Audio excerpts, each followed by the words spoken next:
Many of you have known me my whole life, but one thing you don't know is I was molested by Stephen Bryant on 3 separate occasions. You're not allowed to touch me. You're not allowed to touch me. Let's talk about it in the back. No, enough of this sweeping under the rug.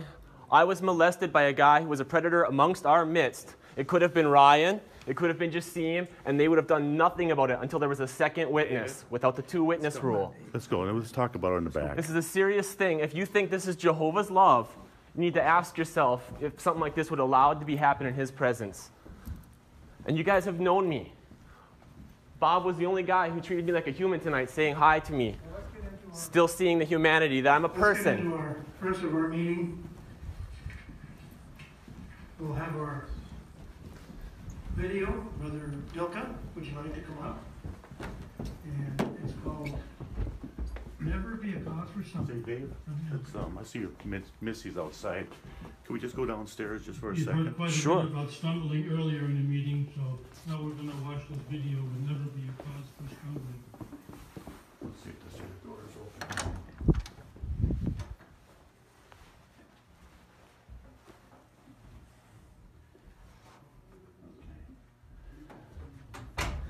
We're going to have to ask you to leave, but before we ask you to leave, I know you have some real personal things on your mind, which would motivate you to... You do understand that this could have been Ryan. He had went places with that guy alone as well. Yeah.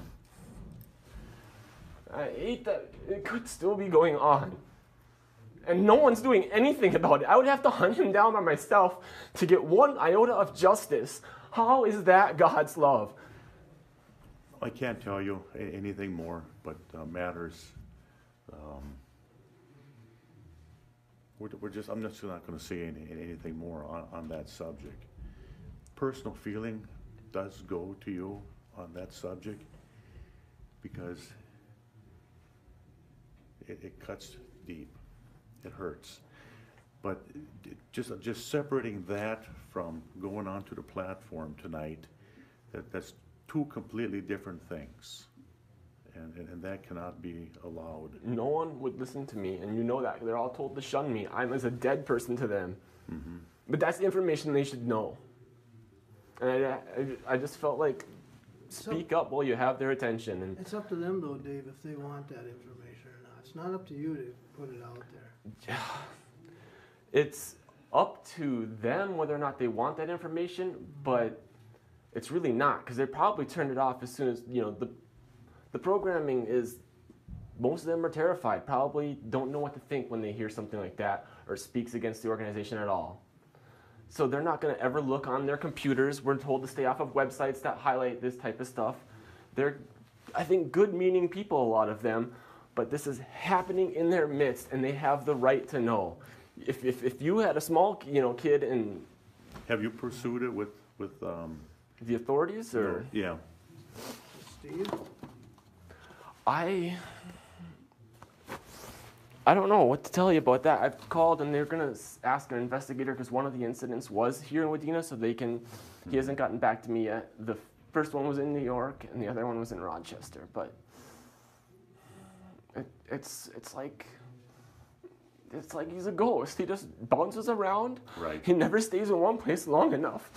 And I just feel like it's what happened. And like the bold moves he made with me, you don't get there on your first time. And I think it's still going on.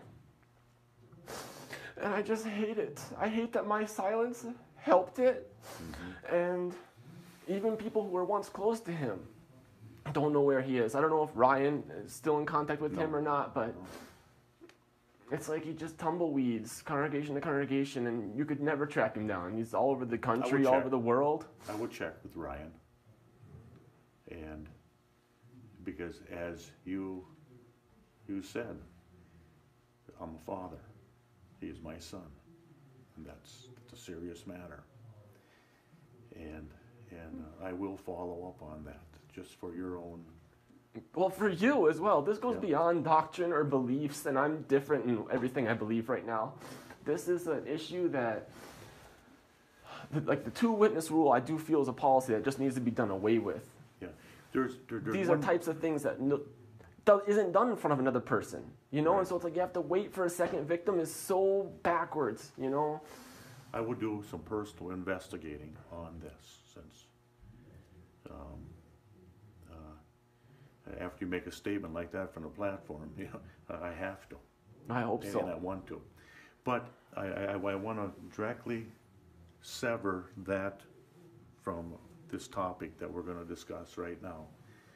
Is just taking control of the meeting. It's disrespectful. Understood. And I know you have strong feelings, but we will not tolerate it. And I didn't expect it. I knew I had seconds before I was ushered out. The next time, we will call the authorities and we will let them deal with you. Okay. And I am. You could call them tonight if you wanted. I mean, to me, this is a form of activism and it's a public forum. And until I've been asked to leave, I guess we're going to talk whether or not we're going to revolt your privilege as being a public meeting for you. Is that like a... It would be no trespassing. Okay, which if you don't hang up a sign is only good for 30 days. You do know that, right? Right, yeah. But if we personally give you a notice of no trespassing, verbal warning only, it will eventually expire. Yeah, you're not welcome here though. So we want to give you a warning at this moment that next time we would just call the authorities. And I thank you for just going with us and not fighting with us.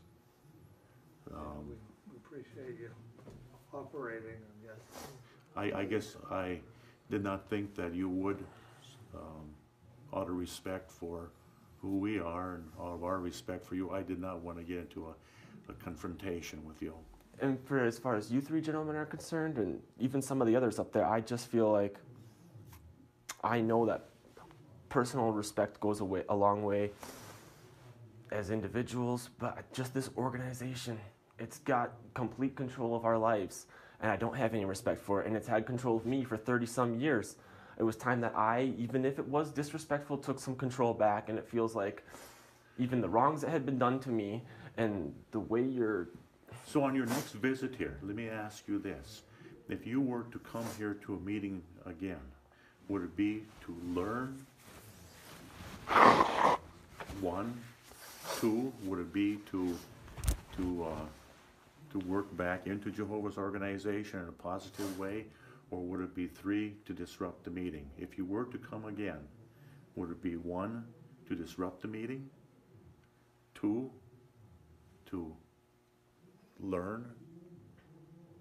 Or what would it be if you came here again? The only thing I would want to learn at this point is if you guys actually care about the matter or just wanted to get it handled. Okay. If you just want to sweep it under the rug so everyone else can go on and pretend that they never heard that, that to me is a disservice to yourselves, to your responsibility of shepherds, that you actually care about the sheep, even the lost ones like myself. When you talked to Peter and I, we pulled all the records out and checked them. They didn't agree with everything you said. What did they say? Am I actually privy to see those? I would love to see you're not. what it's written about me. But we examined that, and you were asked. You said you weren't. You were asked. And Okay. And it's stated in Let me. I really would like to see that because I was taken aback when he starts commenting. I thought, I told him to go to the elders, and I just trusted that it would be in Jehovah's hands and it would be taken care of. And he didn't even get like a reproof where he can't comment. And that's when I realized I don't think he told them anything. And I remember... It's pretty detailed in there. I wasn't involved the first time, but I read it. What he said? Peter remembered. It's all written down. So Peter, you have what Steve confessed. Both what you said, what the brothers talked with you about. What is it that the record even says that they talk with me about? About the incident, and you said what happened. And I said... What happened? I'd have to reread it. I don't remember, but it wasn't what you told Peter and I. It was what Peter said. Well, that's what we acted on then. And there's nothing more we can do about it. You see, and to me that sounds like just covering butts. Like, and I hate to say that, but I feel like you guys didn't handle it years ago, and so it's easier to just say unlimited information when the higher thing, the right thing, would have been to come to me like and fully investigate, and no one cross-examined, no one ever got, like when you questioned me, what did it say? Just that I had said, because it wasn't I nothing don't that, remember exactly, but Peter said, well, that's all we're able to do. because I will tell you right now, like, he said it didn't equate anything to pornea. When you double check, did it equal pornea, or was it just like, I don't know, did he come and confess that he had feelings for me and you guys just kind of said, prayed over him with those, or was it actual that an incident happened? Because I distinctly, and this is a detail I won't make up, I'm uncircumcised, and I remember him trolling up and down with my foreskin, and it was awful. And you can't even imagine. So to sound like you guys had got that information and acted on nothing, if that's in that report and you still acted on nothing, you should be ashamed that that's the way you handled it. Well, whatever stated in there is, it says that the brothers talked with you and you explained, and it's all written down. Might even be your letter in there. I don't remember exactly, but I'd look at it. But if it's my own letter, then I should certainly have right to see it again. But I will be honest too. When you asked then, it was easy for me. It was easy for me to tell him go confess it because I didn't want to talk about it. This isn't something that's fun for me. This is not like. And I was so certain that once he confessed it and he's disfellowshipped like I am now and he's feeling the full weight of this, no person can bottom out like this and not feel that only God's grace could save him. I thought it was going to be handled according to Jehovah's way. And it wasn't.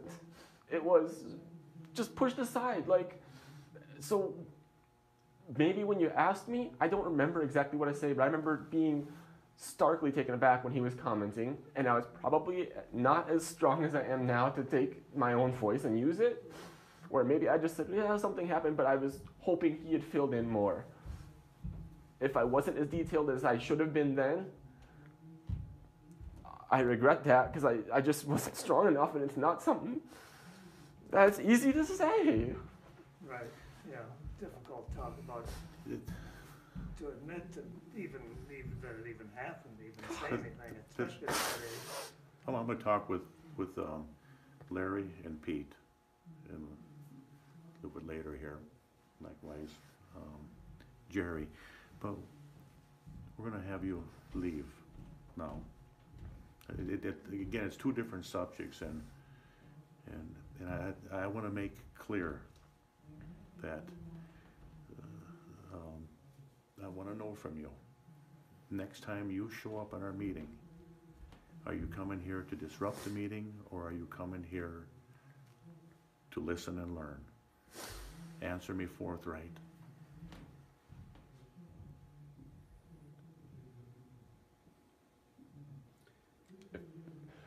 I don't have any future plans to disrupt it, and I can't say where my heart will be then, but right now, I don't want to learn anything from this. I know what this, I've been reciting this stuff since I was 8 years old, and it's just a little more than recital Right. and recital. So your emotions are up. If you come to the meeting, I'm going to have two brothers, and we're going to ask you, what are your intentions?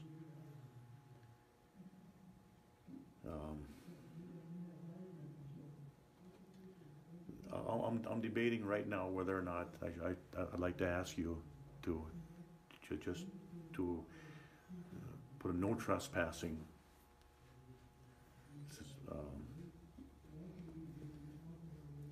Restriction on you. yeah, because you don't seem to have. You came here with the intent. Did you tell Bransner's that? I did. Yeah. Well, he was talking about leaving during the song, and I was very thankful when I walked in that he said, "Hey, Dave, like, he doesn't care about the shunning, he's not going to treat me like I'm dead when I'm still alive. He sees me as a human being." And I thought that it takes this worldly guy in here to be like the best of humanity in this group of people who've known me since I was this big. And that's just... So if we look into this some more, do you want us to get back to you on Please, information? please. I would never want to be a Jehovah's Witness again. Yeah, we know. And I don't want to You don't disrupt want to be meetings one of forever. those. No. I view So it... you really don't have no need to come here anymore. No, well, no. And I wanted to speak up earlier, but I thought this Roosevelt guy seems like a nice guy. I don't know him. I'm not going to disrupt his part. Mike's up there now, and out of respect, I don't want to disrupt that part. how about right after the song? Because this might sound Yeah. like the Spirit compelled me, and I had to speak. And that was the moment where We'll hash this over and see what we can find out. I want you to recognize one thing, David. We have enough brothers that could have manhandled. It could have got out of hand. and I would have loved for it to go that way. Just follow feeling towards you. I hope you recognize that we didn't want to touch you. You're not allowed to. First of all, it's you lock arms and you walk and usher someone out. Right. But likewise, if confrontation does start, yes, we are allowed to. Only if I touched you first, right? Right. Which I wasn't going to. My message was Yeah. words, not force. Thank you for that respect. Well, I'm not a violent person. Back and forth. I know you're not. I'm actually but a very that- good person, but That's why if you show up next time, don't feel offended if I ask your intentions. believe me, I drew first blood and I get that tonight, okay? Yeah. Because we may just call the authorities just to come and have you removed. Even before I spoke up, if I was here just Yeah. minding my good. Yeah. So if you come again next time, and this is your warning, is that we're going to ask you what your intentions are, and we may even be just set with you too. To be honest, you're being incredibly fair with me right now. Yeah. However, my main concern isn't like I don't want to come and disrupt meetings forever. This isn't my Good. goal, and I'm not gonna. Here we go again. Isn't gonna get anyone's attention the second time. But I don't want you to tell me something now, so then I leave here thinking, oh, they're on my side. They're gonna help me. They're gonna look into it, and then it's just long forgotten, and then I can't come Right. back. Right. I understand. I what feel you're like saying. I want some assurances, or someone will call me, let me know what they found about Steve Bryant, and if when he's where he is, anything else, and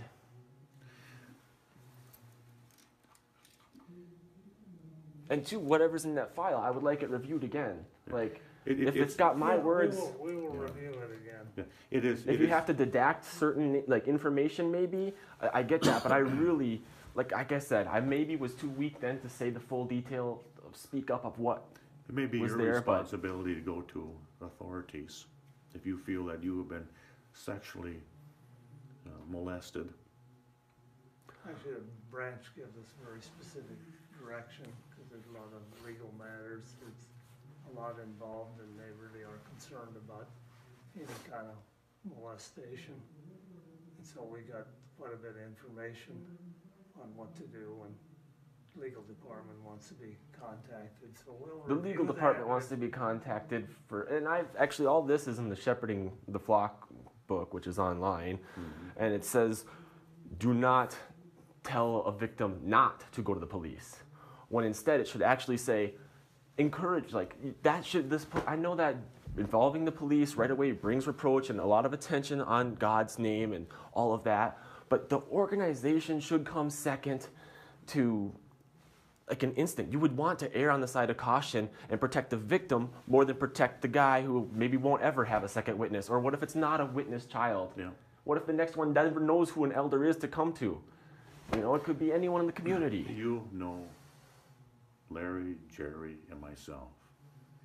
If there is wrongdoing, you know how we would feel about it. Trust that, Dave. And All we can do, excuse me, but we will. I want you to know we will not stand for an incident like this again. I just want to make that point clear, and do not think that aggressive steps will not be taken. Out of respect for you, Dave,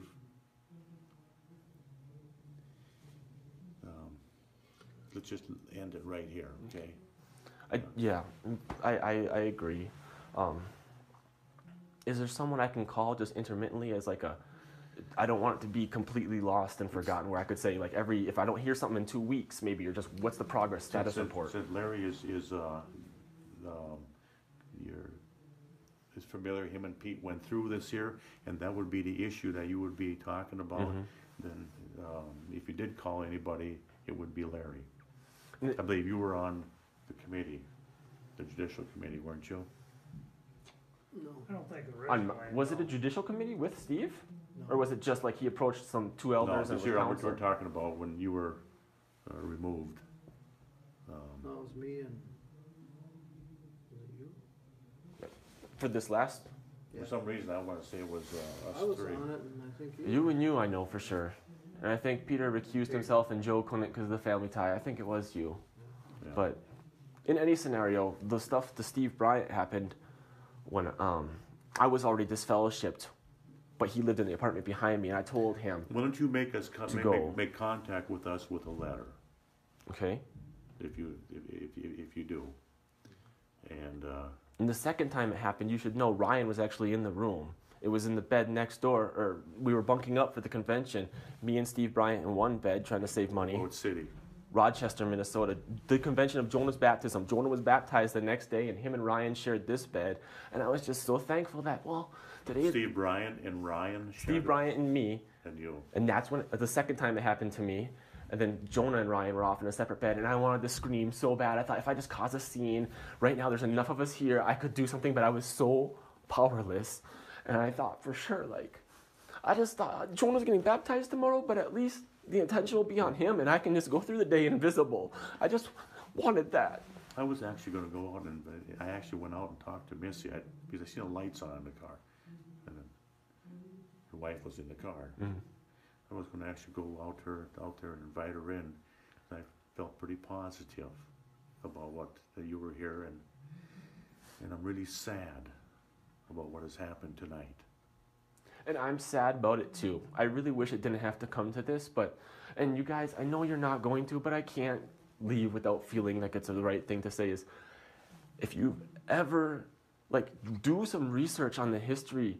I mean, you guys were probably all there in 1975, but there's a lot of sites that if God's word is truth, that truth shouldn't change. And a lot of this new light just keeps the end, it's putting it off, and it's keeping control over people that Okay, I'm gonna ask you to leave right now then. jwfacts.com. It's got a lot of information using only the Watchtower's own literature, cross-examining by its own words and things it's typed.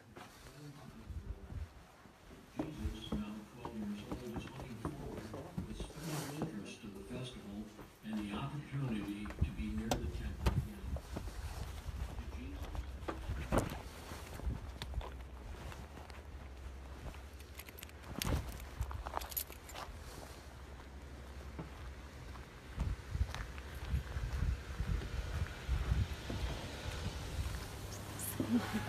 I love you. I'm proud of you. Thanks.